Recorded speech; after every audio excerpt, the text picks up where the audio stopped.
So let's talk about this ceasefire offer, signal, posturing, whatever you want to call it. The New York Times released a piece a few days ago, right before Christmas, titled, "Putin quietly signals he is open to a ceasefire in Ukraine. Despite its bravado in public, the Kremlin has indicated its interest in striking a deal to halt the war so long as it could still declare victory." And the premise of the article, it was written by Anton Trovinsky, Adam Entos, and Julia E. Barnes. The article goes through a bunch of stories, which I do recommend you read the article. You don't need to agree with every single thing that's in the article, but it is an interesting read.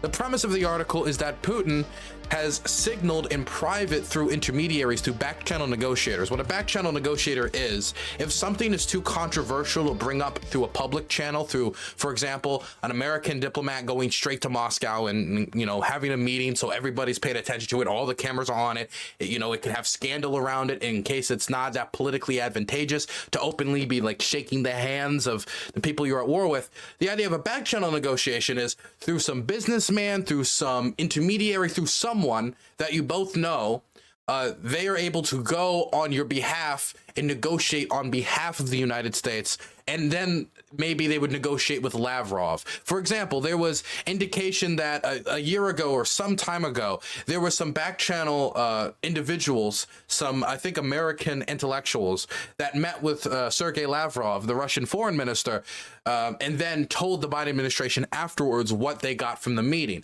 Now, the Biden administration is adamant that they did not tell those officials to go and negotiate with Sergei Lavrov. There could be some concern that sending back channel negotiators could send the wrong signal to the Russians. There's a bunch of reasons as to why they didn't.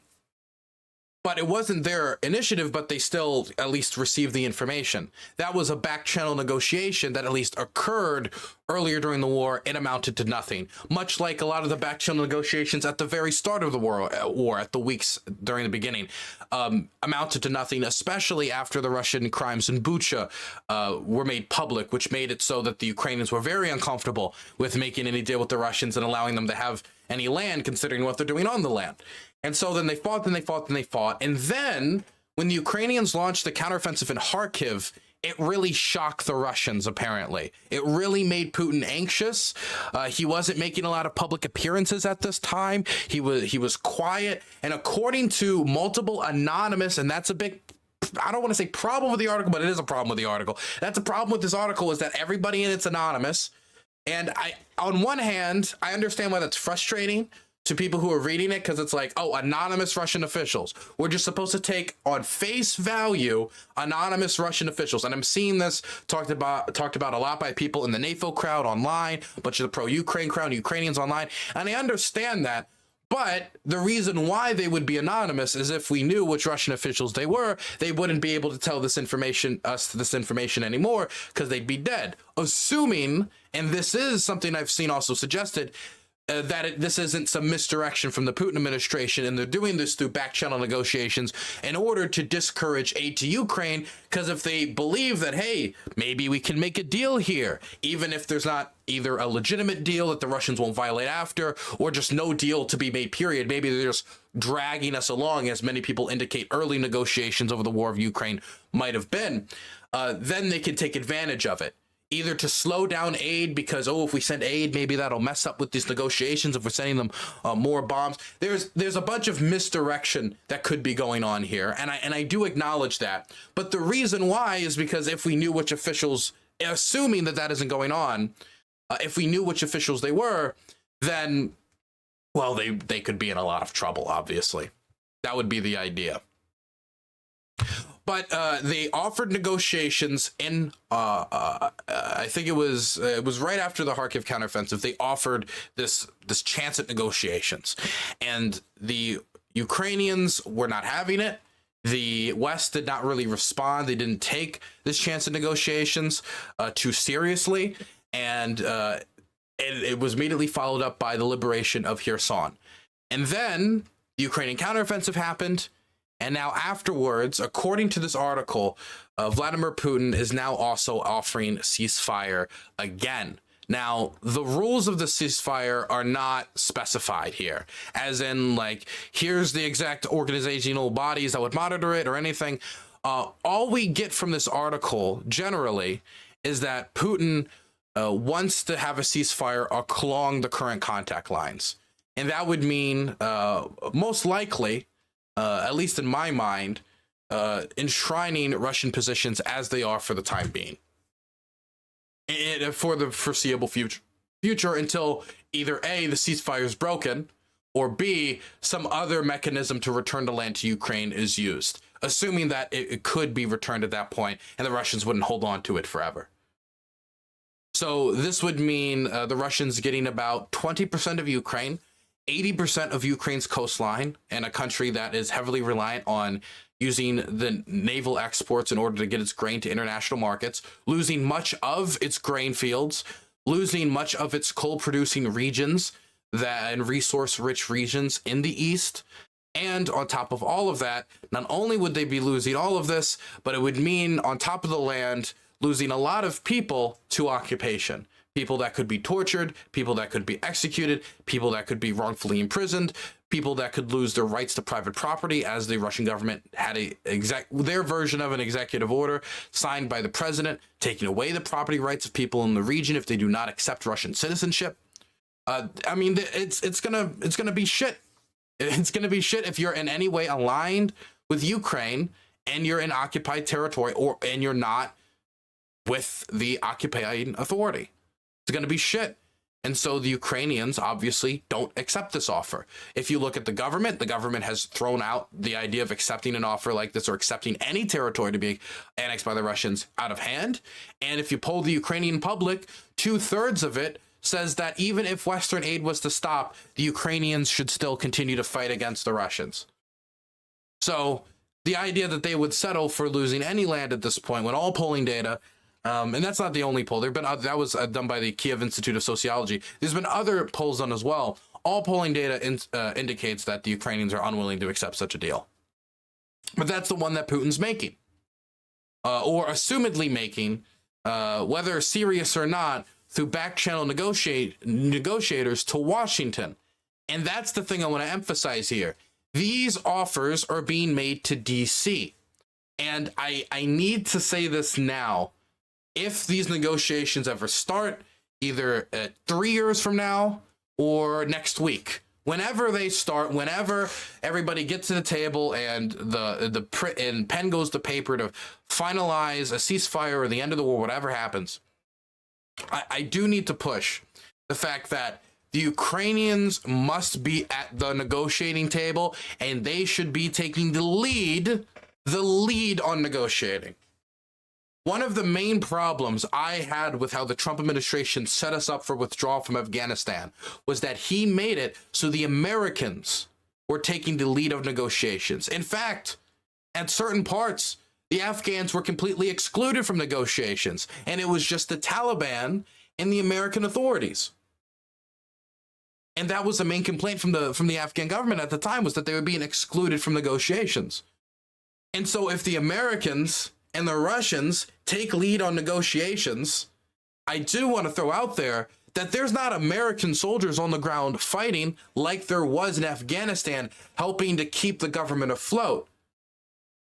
So at the end of the day, even if the Ukrainians are heavily reliant on the United States, if we make a deal without the Ukrainians, even if our aid would dry up afterwards, if they rejected it, they very well can reject it. And I wouldn't be that surprised if they rejected it if we make a deal on their behalf that signs away their territory without their say. Thankfully, the Biden administration has committed not to doing that. But that's the Biden administration. I can think of another administration who said that they're going to make a deal within 24 hours that I very much could see making that same mistake, because they made that exact mistake in Afghanistan.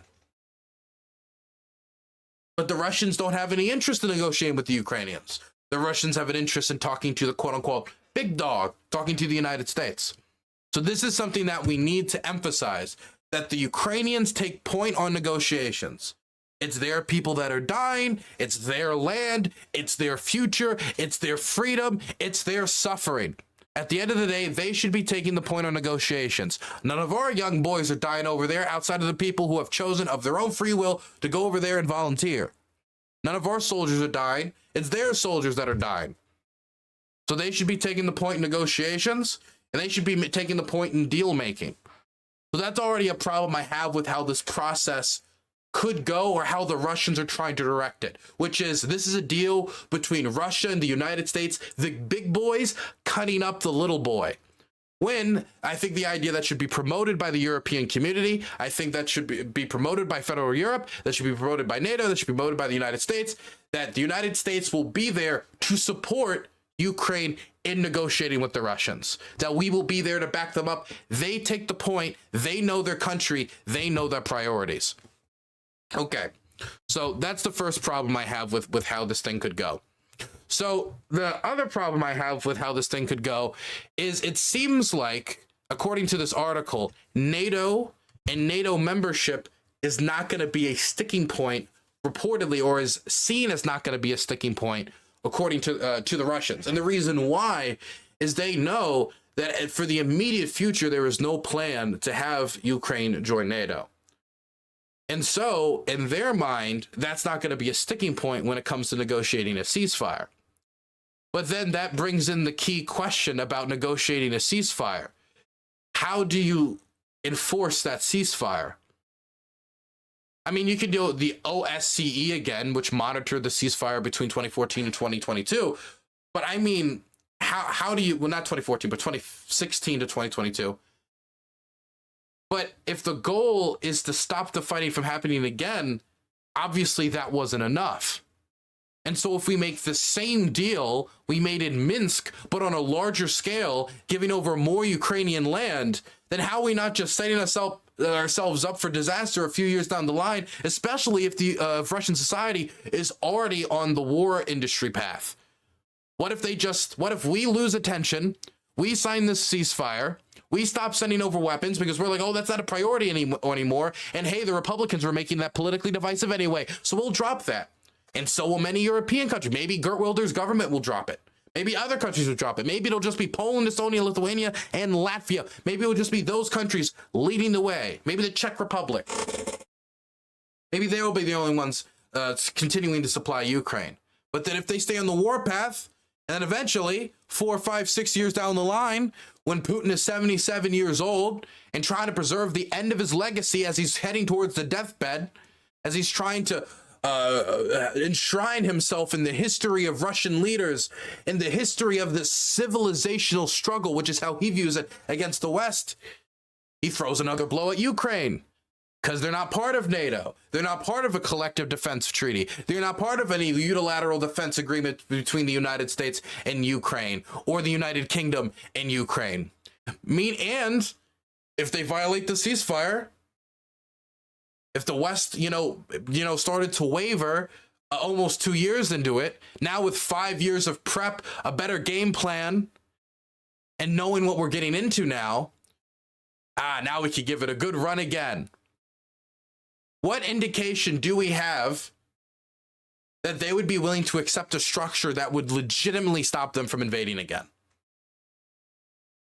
Because the Russians, according to this article, don't even think it's going to be a sticking point. Because if we end up agreeing to something that just has Putin lying in wait, all that means is we kick the can down the road. All that means is we've kicked the can down the road.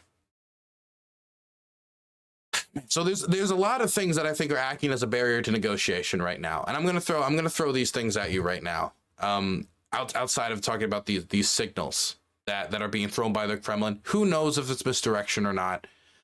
I think the first thing that's acting as a barrier right now is going to obviously be the Ukrainian government, which has no interest in making a deal like this. They have no interest in giving up 20% of their land, and in their mind, rewarding the Russians territorially and giving them a land bridge to Crimea, which they can then use to better invade Ukraine next time, especially if it doesn't have any guarantees from Europe for defensive structures. Why kick the can down the road and postpone the war for another 5 years when we can fight the war now when the Russians are less prepared and the West at least has some attention on the conflict and isn't going to be gallivanting somewhere else doing God knows what. So the Ukrainian government's logic is stick with the war now. And that seems to be the position of all major political figures. If you ask the Klitschko, who is an opponent of Mr. Zelensky, he'll say something vaguely similar. If you ask everybody outside of Arestovich, who has a popularity rating of like 11%, unbelievably unpopular now, unbelievably untrusted outside of the people who still watch his YouTube channel, nobody is willing to accept that sort of a deal. So the Ukrainian government is acting as a barrier to the ceasefire negotiation of Russia's type because they don't want that. Number two, the Ukrainian people have generally the same view.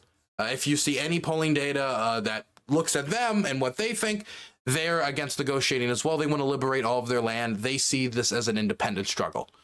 So that's also going to be acting as a barrier because even if Zelensky comes to the conclusion that negotiating a ceasefire right now is the most logical conclusion, even without security guarantees, even if he came to that conclusion, at the end of the day, Ukraine is a democracy. There will be political repercussions if he concedes too much to the Russians, just like there was for Yanukovych. Maybe it won't be as intense, but there could be repercussions. And so that is something to take into consideration as well. So that's the second thing acting as barrier to peace. I also think, while this article says that the election, that Putin wants a ceasefire actually sooner rather than later, going into the election because he really cares about the election.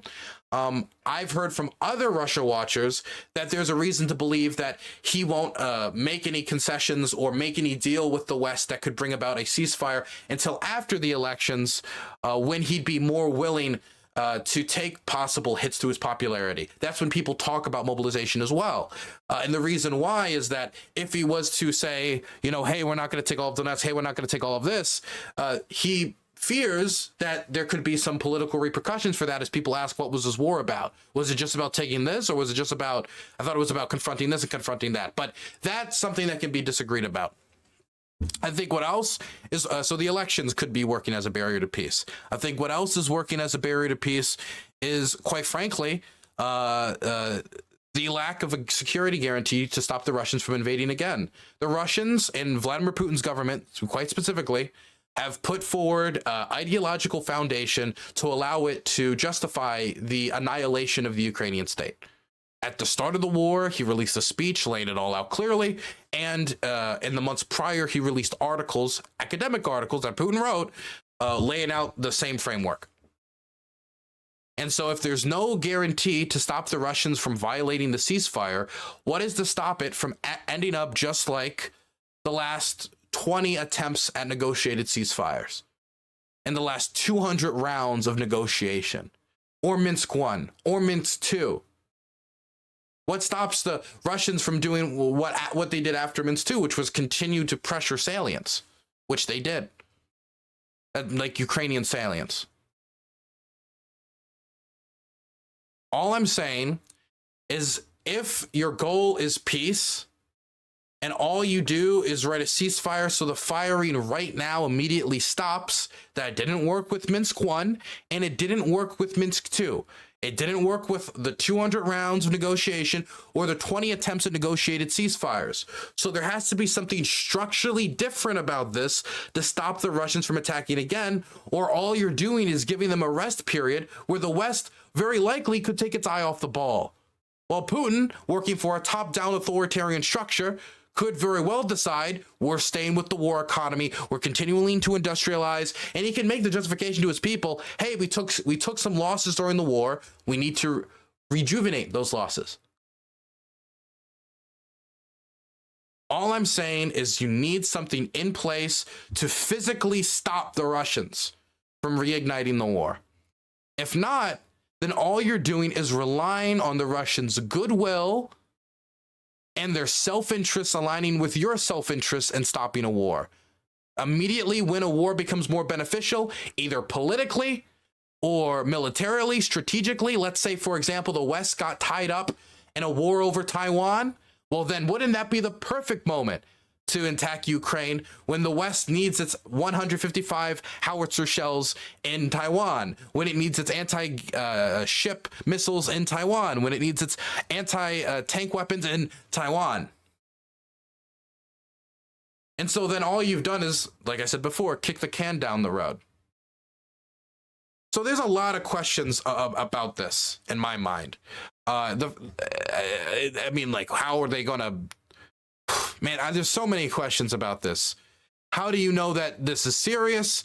If it is serious, about them actually doing negotiations, how do you know that he's going to stay true to his word? How are you going to make sure, even if you believe it, because just believing it isn't enough, you got to make sure you hold him to his word?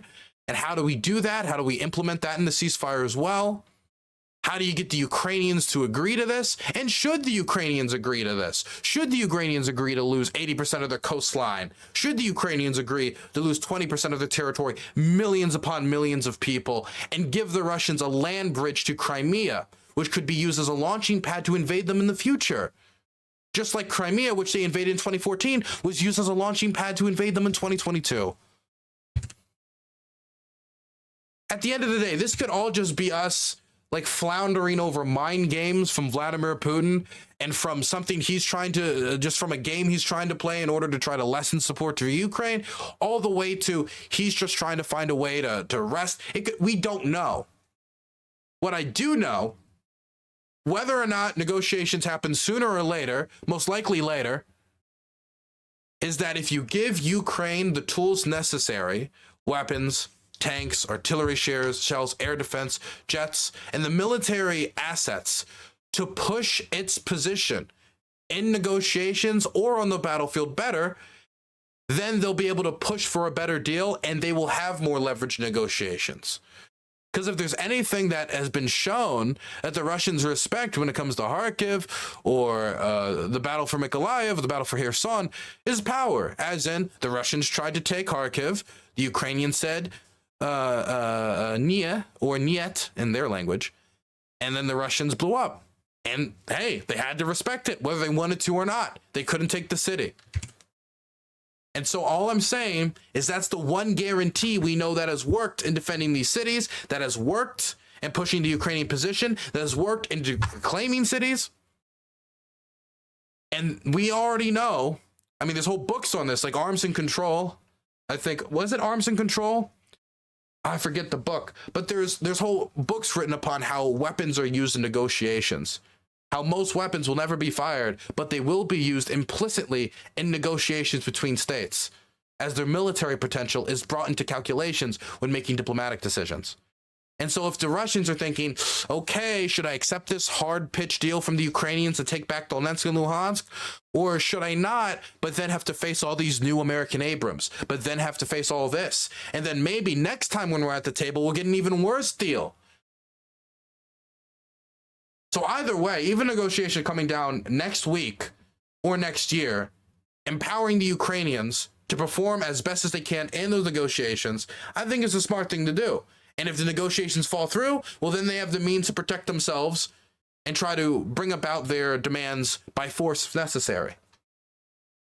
I will say that there was a opinion piece that was released in response to this, signaling from Putin, whether it's honest signaling, dishonest signaling, who knows. And the title of the article, it's from Sergei Shaiman, is Ukraine doesn't need all of its territory to defeat Putin. And what the article argues is that the Ukrainians should, if this offer is honest and legitimate, and Putin generally wants to end the war because the loss of his soldiers have been too mighty, then the Ukrainians should accept the deal. Now, I think it's strategy and arms control. It might be, I forget. Now, I want to throw a few things out there. The first thing I want to throw out there is this is based upon a bunch of things that you have to buy into. It's first you have to buy into that the Russians generally want to stop, and this is a serious offer for negotiations and isn't just an attempt to try to lessen Western aid to Ukraine, and it's not still trying to enforce all of its publicly stated goals, which he continued to publicly state just a few weeks ago. First, you need to buy into that this is serious and not just him trying to lessen Western resolve and make them think, oh, we can pull out anytime we want. Okay, so that's the first thing. The second thing you need to buy into is not only that it isn't just mind games, but that if you do make a deal with Vladimir Putin, that he's going to, respect the deal. And it's not like once that deal's signed, he's not going to do what he did at the end of Minsk 2 and pressure salience. They're not going to do what they did after Minsk 1. They're not going to do what happened after, all the other negotiated ceasefires, after the 200 rounds of negotiations, the 20 attempted negotiated ceasefires. You've got to buy into that as well. So that's another thing you need to buy into before you can even discuss whether the Ukrainians can accept the deal. And so that's the first problem. The third problem is, let's go down here and talk about the thing that I've talked about the whole time. One of my main problems with this, outside of the fact that I don't think the Ukrainians should have to give up this land in the first place. But I wanted to talk to you about specifically their mentioning of enforcing this. How do you enforce the ceasefire? There it is.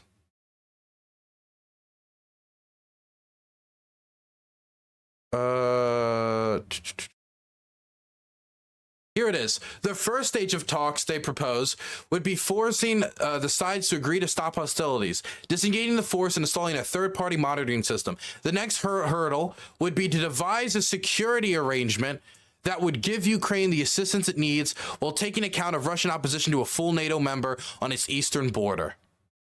Many other issues enter into the mix. How do you arrange the security arrangement? You just say devise the security arrangement. Well, the security arrangement that's worked for Estonia is NATO membership. The security arrangement that worked for Latvia and Lithuania and all the other states that are part of NATO, after we've publicly said that Ukraine is going to be part of NATO at some point. We said that publicly, just throwing it out there. We've already made that commitment publicly, NATO has. And so how many commitments are we going to pull out of when it comes to the Ukrainians? But you say devise it. Okay, genius, what's the plot? Because for all these other countries, we found a thing that worked to defend them and to stop the Russians from invading. And when it comes to Ukraine, we tried other systems. We tried the Budapest Memorandum. That didn't work. There was also like the Ukrainian-Russian Friendship Treaty. There was treaties over specifically the Kerch area and the Kerch crossing after the Russians tried to infringe on that territory in the early 2000s. There was agreements made there. There were all these different agreements made, all these different things tried.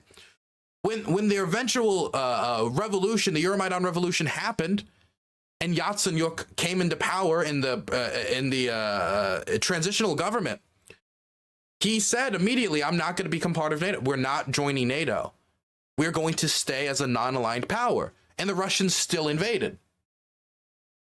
So what is this other device besides the thing that we know that has worked in every other time?